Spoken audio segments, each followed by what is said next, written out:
All right, everyone, welcome to another edition of the Good Life Small Business Podcast. I'm your host, Brian Blakely, and I'm excited to be joined today by Grant Stahla of Stahla Services here in Lincoln. This is our first podcast outside of Kearney, so I'm excited about that. So Grant, thanks for joining us. Absolutely. Thanks for having me. Yeah, so let's get into it and get to know you a little bit more. What books are you reading or listening to right now? That's a good question. I like to listen to audiobooks all the time. Yeah. My most recent one is the financial, The Lifestyle Investor by Justin Brown. Okay. And he just released this book. It's his first time producing anything, but for the last 10 or 15 years, he's been investing in all sorts of things: businesses, real estate, commercial real estate, and residential. And so he just kind of goes through and walks through his deal making that he does. That's kind of the name of his game. He likes to structure the deals in the way that he has extra time for his friends and family. Okay. But also he makes it so it's beneficial to the business and the investors at the same time. So it's been really fun to think about the big picture financials behind mergers and acquisitions and just hard money loans and commercial real estate, whether it's remodels or starting up from scratch. But kind of trying to figure out a win-win for everyone? Absolutely. Yeah? Yeah. Very cool. What's the name of that one again? It's The Lifestyle Investor by Justin Brown. Okay, I haven't heard of that one. Yeah, Part of the reason I do this is because I'm selfish and I want to know more books that I can read and podcasts and things like that. So it's good to know. For sure. So how about podcasts? Do you listen to very many podcasts, or are there certain ones you listen to? Yeah, so he has a podcast. Okay. I've been listening to another one I listened to, it's called Tractionville. Okay. And I listen to it because we are implementing Traction, or as some people call it, it's EOS, the Entrepreneur's operating system, with my Stahla Services business. Okay. So it's like the name describes, it's an operating system, and that the goal is to make the business work for me and not me work for the business. Sure. It's really fun. It's geared towards people that like to grow businesses, that like to scale them, and potentially have multiple businesses. Everyone in the company loves it. It gives us a meeting pulse. It gives us clarity around the accountability chart. Okay. The BHAG, the Big Hairy Audacious Goal, draws the BHAG down to a more doable 3-year goal, down to a 1-year goal, and then splits that 1 year into 4, so it's 90-day rocks, which comes from the Rockefellers. Okay. So there's been a book about it, about the rocks that they use. EOS, or Traction, is a conglomeration of all the best tools that Gino Wickman could find, which is the author and founder of Traction. So I've started reading Traction. Good for I you. haven't finished it, but I started it, so I know. Yeah, it's a good book so far. I can't even remember why I got stopped, but it's a good system. A lot of people, from a culture standpoint and just effectively running a meeting and all that good stuff, a lot of people have said good things about it, so I need to finish it. Yeah, we love it. Cool. Awesome. Great. Well, let's just kind of go back. You've got a really interesting story. I was listening to another podcast that you were on, and just kind of your small business journey. Take us back, kind of walk us through that, and just let everybody know more about you and your story. Yeah, I grew up and lived in a few different states growing up, and went to 9 or 10 different schools. So I had a good variation of people, friends, lived around different family members. Sure. And that was wonderful to experience more of the U.S. with just different cultures. But my biggest my biggest blessing with starting this business is that I have 13 different family members that have their own small business. Oh, wow. So it's been a huge blessing because I grew up and that was more of the norm versus a job being the norm. Sure. A lot of them are in real estate, whether that's single family home rentals or mobile homes, Sure. mobile home lots, Yep. sales. And so growing up, I thought that was really neat. I had different businesses with selling things on eBay, Yeah. buying and selling terrible cars that broke down, Yeah. lawn mowing, detasseling, lots of different jobs and businesses. But coming into college, I went to school for business. I couldn't see myself in the different jobs that people get a lot of times coming out of business college. I found out there was an entrepreneurship program, and I went through that, the University of Nebraska Lincoln's entrepreneurship program. Okay. And my junior year, I took all the classes that they had. Yeah. And then I found out that there was another entrepreneurship program. It's called the Engler Agri-Business Entrepreneurship Program, or just Engler. Not sure what it goes by. But that, after my junior year, and I took all of the first program's classes, I went and visited some family on the East Coast. Okay. And they have their own business, or a couple different businesses that they're working in or they own.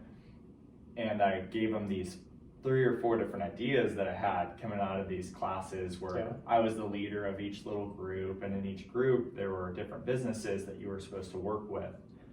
And some of the classes were marketing, some were focused on finance or business plan. Yeah. But I was the leader and I had 4 different businesses, and I really actually wanted to start something. Yeah. And soon.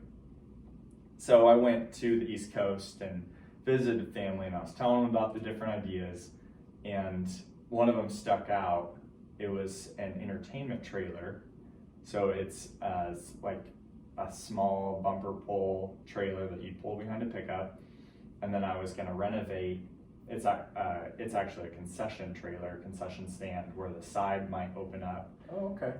And I was going to renovate that, and where the side that opens up was, you can build an inset area for a TV and speakers, sound system, and then you can have a countertop that folds down, and that can be a food prep area. Nice. And then a grill that swings around the back. But in the front part of the trailer, I would have a bathroom, because everyone knows that as you're tailgating, you use the bathroom a lot. Yeah. And I was talking. Sounds like a mobile man cave, is what it sounds Yeah, like. absolutely. Yeah. Yeah. Go ahead. Sorry. I've yet to do that. We need to rent out entertainment trailers. Yeah. Yeah. Absolutely. But when I was visiting, I was telling my family the different ideas, and they had actually done business with a portable restroom company owner, a couple of them, and they had some of these restroom trailers, which were the bumper pull style, similar style of the entertainment trailer. Okay. But it's just bathrooms.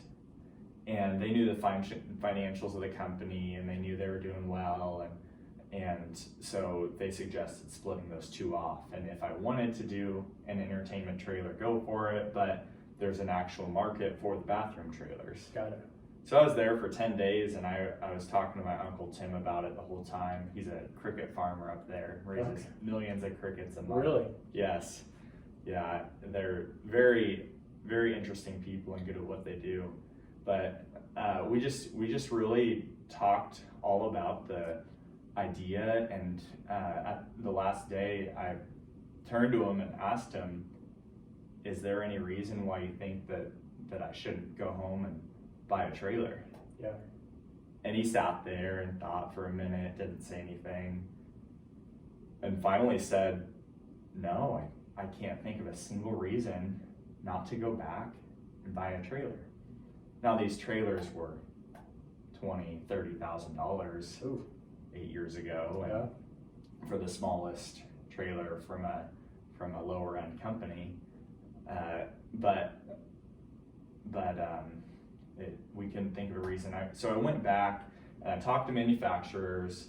I built a website, I talked to as many people as I could, and I ended up buying a restroom trailer and starting the business.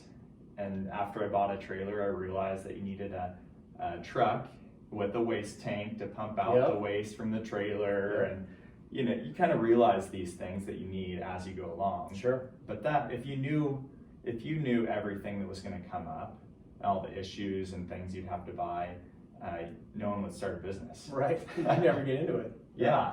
Absolutely. So I bought a trailer, and then 2 months later I entered a business plan competition at the University of Nebraska. And by that time I had 9 jobs. I had maybe $13,000 on the books. And I entered the competition and I ended up winning it. And the grand prize was $50,000. Wow. So that in addition to my other financing was a huge kickstart to my business. So skip forward to today, we have 36 trailers, and we just put in another order for 18 more. So we'll have 54 trailers by the end of the year, and 10 trucks, 9 employees, 3 locations, 1 in Lincoln, 1 in Omaha, and 1 in Kansas City. Okay. And then next year we're looking at opening 2 to 3 more locations. Wow. Congratulations, that's awesome. So there's a lot there that I want to talk about. One thing that I found interesting though is that when you were talking about that contest you're in, when I was listening to the other podcast, you mentioned that you entered this and that actually having some revenue on the books and some experience and being able to show that you could make some money with this, that is really what propelled you to win that contest. Yeah, that's exactly right, Brian. I'm actually a judge for that contest now. Okay. And it's really fun to see the 50 or so people, students, go through the process and bring their businesses, but inevitably the ones that win are the ones that have gone out and done a little bit of business. Doesn't have to be much, but just go out there and do some business, and that's the best way to get started. Yeah, absolutely. And once you've probably already got that momentum, having those funds come in, you can start to plan more and be able to kind of move forward with what you want to do and realize, hey, I can really make this go. So that's awesome. That's awesome. What's your favorite part of being a small business owner? Because when did you win the contest? Was it earlier? March of 2014. Okay. So you've been at this for 6-7 years now. Yeah. What's your favorite part of this? Running the business? Yeah. I guess, and the other part of that is too, you didn't really know any different. I mean, there's a lot of people that they grow up and look at starting a business as a really risky proposition where maybe their parents always had a job where, they went to work and earned a salary or whatever it may be. But starting a small business is something that is scary to them. But you really didn't know any different. Like, that was the norm for you. So this is probably just, something you had planned on doing the whole time. Yeah, I would agree with you in that with my upbringing, I was encouraged to take my business future and my job into my own hands. Yeah. So that was an asset. Yeah. For me. I would say that some of my favorite parts about doing the business now is having flexibility to think and do deals. Yeah. And to take the business in different avenues. And that's why the financial or the Lifestyle Investor book by Justin and his podcast that I'm listening to has opened up another world of just understanding business is business. Yeah. It's similar across the board. The money is how people can keep score, but none of that happens without the rock star people that I have. Sure. The huge network of people that are mentors, that have invested in me, that care about me, bankers, Union Bank, Frontier Bank, So none of this happens without that. But I would say my favorite part has been just the ownership of taking the business in different ways. Mm-hmm. And then each time I do that, it stretches me to think of the new systems, to need to reach out to my lawyer and my banker and my accountant and Sure. and friends, people that have done a certain move, maybe opened up a location in Denver like we're looking at, Mm-hmm. or maybe they're dealing with hiring issues like we are. Sure. So I would say that that's the most enjoyable part. Very cool. Talk a little bit about, because you're growing, you said you're in 3 locations looking in Denver. Has the challenge of scaling, was that more than what you thought it would be as far as adding employees, adding trailers, adding different locations? Was that always the goal from day one, or has it been kind of gradual? And just kind of talk about maybe some of the growing pains that you've had to experience with scaling the business. That's a good question, because growing kills a lot of businesses. Mm-hmm. When you grow, especially in our industry, or if you have an asset heavy industry, you may have more revenue, but you're cash poor. Mm-hmm. So if you're taking a big leap and maybe growing for the first time, you don't necessarily realize how much cash those $1 million of restroom trailers are gonna need Mm-hmm. in excess of the loan. Yeah. And so if you're taking a big first step in that direction and you don't know that cash flow or lack thereof can kill you. Mm-hmm. It's been good because each year we've gotten more trailers, and it's been a gradual thing. It hasn't been all at once. We've grown every year for the last 7 years. So I would say that's been helpful, but this last year is the first year that we grew by the amount that we did, and then next year we'll double that. Wow. In just overall scope, with people, with trailers, with our customers, and money spent, money in. Mm-hmm. So it's a whole new business. Each year, each time we grow, it's a whole new business. So I wouldn't do it if I didn't really enjoy it, if Yeah. I didn't enjoy busting through the ceilings. And our overall plan is to grow. Our big, hairy, audacious goal, our BHAG, which is what traction is, what our goals, your goals, everything is built off of. Mm-hmm. We're going to be in 50 cities and have over 1,000 trailers.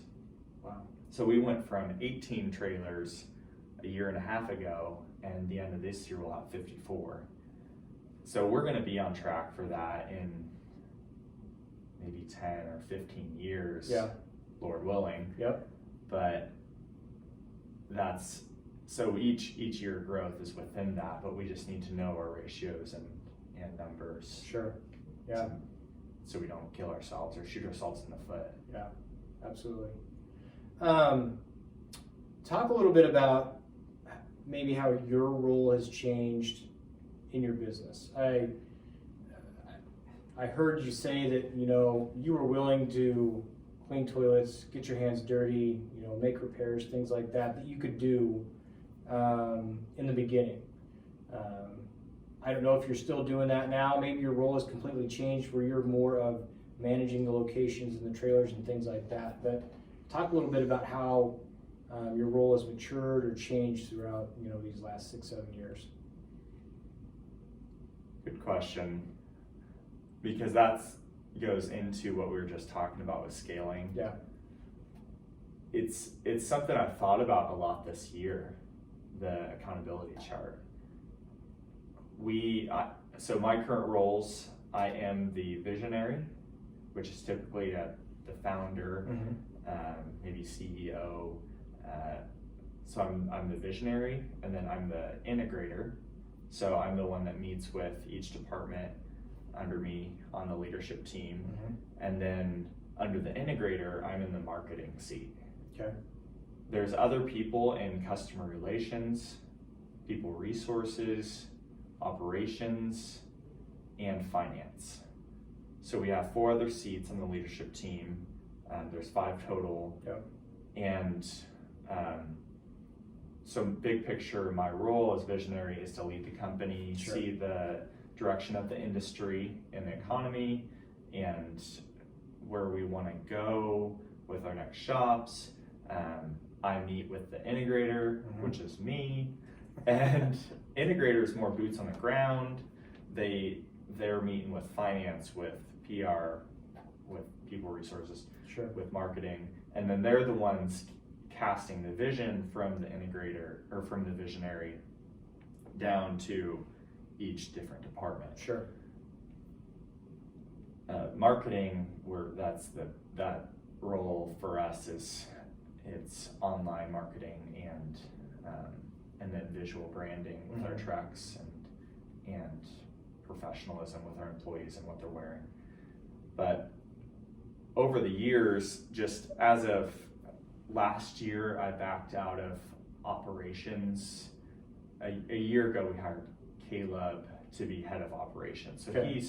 I have someone in charge of the booking of the trailers, or of the coordinating the logistics, what shop needs to deliver what trailer. Like we were talking about before the podcast started, we just delivered 2 restroom trailers in Colorado yesterday. And so Caleb had to go through and make sure logistic. He's the one coming in Sunday, working all day Sunday to get those ready and pulling the trailers out. And even though, and he's managing his people, the operations people, and there's shop heads under him, and then there's operations techs. Yep. So we have 3 different shops, and they'll all have shop heads, and then they'll work with 1 or 2 other people, operations wise, to fulfill all the trailer work. But one of our core values is humility. With that, we're all toilet scrubbers is my tagline with that. What I mean though is that within our role, we're gonna do the responsibilities that are maybe a humble responsibility. As visionary, I'm gonna be the one thinking at 8 or 9 p.m. at night about the direction of the company, or read those extra articles, or talk to those people, and do really work hard for the benefit of the company. I love scrubbing toilets and fixing things and delivering trailers, so I'll never give that up every so often. But that's not my role anymore. Right.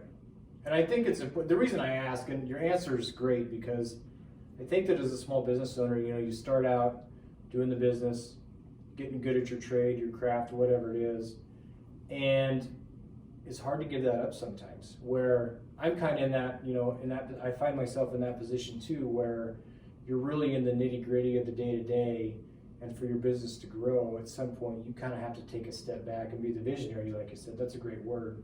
You have to be the visionary and see what the future holds, empower the people that you've hired, let them grow and become passionate about it. And but it's not always easy to do. So I think that part of your story is really cool. So yeah. Okay, so what part of your business do you wish you were better at?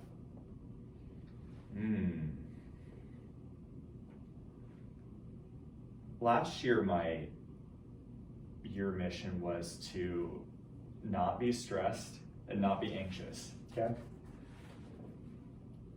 I made that my goal last year because as we're looking at growing and busting through ceilings, there's always going to be challenging circumstances, and there's always going to be heartache and trouble. And I want to be someone that doesn't stress about the trouble when it comes up. I want to be really good at dealing with tough situations. So that's my challenge to myself, is continue to grow in that. I think I'm 4% of the way there. Yeah. Yeah. So I would say that that's it. As long as I can deal with these hard situations in a good way, in a sustainable way, which I lean on my faith, with being in the Word and prayer, meeting with good people, meeting with other business owners, having great vendors that I can lean on, having great employees that I can lean on. Yeah. But within myself, there's certain things that only I can deal with. Sure. So I would say that that's something that as soon as I conquer, which I don't think it'll ever be conquered, but as soon as I conquer that stress and anxiety when the really tough new situations come up, I think that's gonna be key. Yeah, absolutely. And I think that your employees, your staff, the people that work with you, they see that too. I mean, they see how you handle stressful situations and realize that, if they make a mistake, it's not the end of the world. It may be something that we can learn from, we can move on. It's not the end of the world. Grant's not going to blow his top, type of deal where, everybody's going to be okay the next day. We'll move on and learn from it type of deal. And so I think that projecting that to your employees too, that's huge. It's a really big deal. So yeah, absolutely. So when you got into it, when you left the East Coast and you were coming back and you were going to buy your first trailer, is all of this what you thought it would be? Did you have any idea that it would turn into this? No. Short answer, no. Short answer, no. I think when I first started, I always start frugal. I always start thinking that, I'm just gonna take this one trailer that I'm buying and I'm gonna go around with my one truck and do these jobs myself and just be conservative and frugal, and I'm gonna pay it off. Sure. And then maybe I'll buy another one.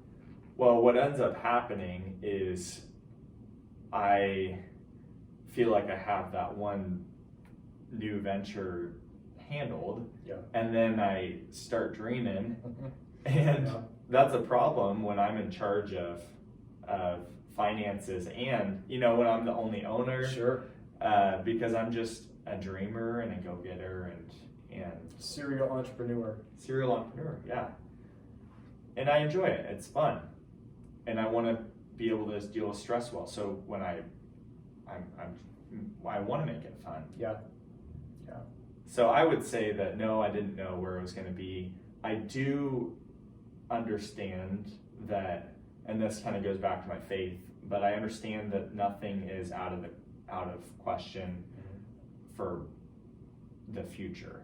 But I think can be said for everyone. Yeah. I think there's a lot of flexibility with everyone's future, and you never know what's going to happen.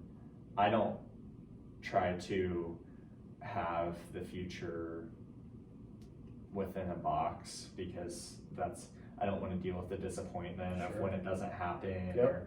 But so far there's been an aggressive trajectory all the time, but who knows what the future holds. Yeah, very cool. So we're a little bit over a year with the pandemic.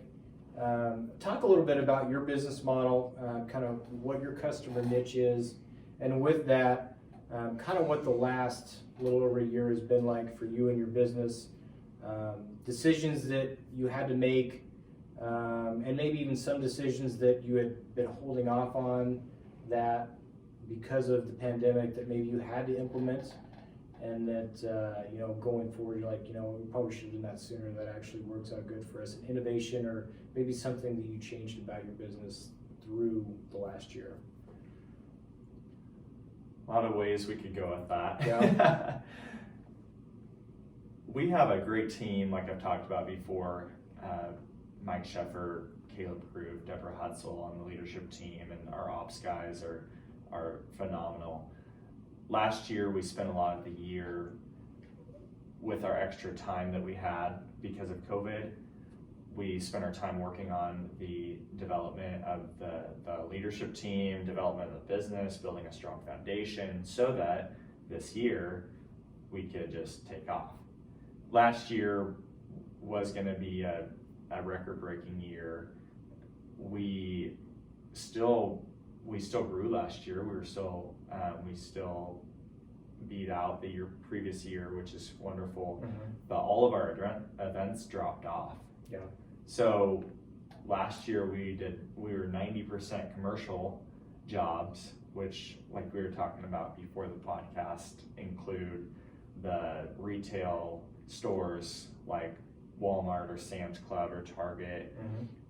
It includes McDonald's and Chick-fil-A, AutoZone. Some of our customers, so when they remodel their stores, we're there with a trailer, with a bathroom trailer to support their employees and their customers. But 10% of last year's business was events. So that gave us a lot of time I grew our team last year. We tripled in size last year, which was a great time to do it, right before the pandemic. Sure. And so we used that time and energy that we had available to us just to build a great foundation. That's, as we thought it would, that's coming into play this year. We're busy this year, and we'll continue to be busy. And I would just say with COVID, we're at COVID testing facilities, so there are some tents set up in parking lots where there's nurses and testers there, where we have trailers there to support them and the people going through. I would say overall the business is probably hurt a little bit from COVID, but we're pretty close to normal. Last year we were hurt quite a bit because of COVID, so it was just a year where we needed to be flexible and we needed to survive so we could thrive. Sure. That was the slogan last year, was survive so we can thrive. We knew we were in survival mode. So we're spending the first 6 months of this year recuperating from last year and paying down debt, but we should come out of this year in a strong financial position, but we will have to recover from last year. Are you seeing an uptick in, as far as like private parties and things like that, more on not necessarily the commercial side but the private side? Are you seeing an uptick in calls and inquiries about the trailers for that, or is it still kind of the unknown? We don't know if we're going to be able to do things quite yet. I think that it's similar to 2019. I would say right now is similar to normal. But that being said, in 2020, a lot of people postponed their weddings for this year. Got it. So really it's not normal because it has last year's events included. But I think in 2022, we should be back to normal, or close to it. Got it. Okay. Good. Glad to hear that. Okay, 2 more questions.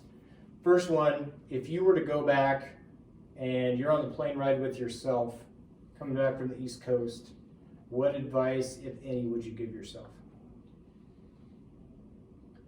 I was thinking about this a little bit earlier today. I think that I would go out and make the mentorship connections earlier.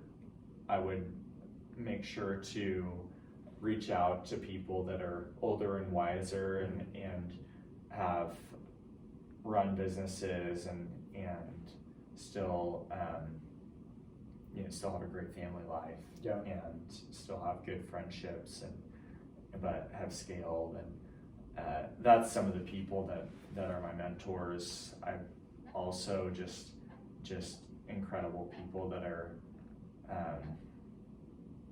really quality people, So going back, I would say that should have been a higher emphasis.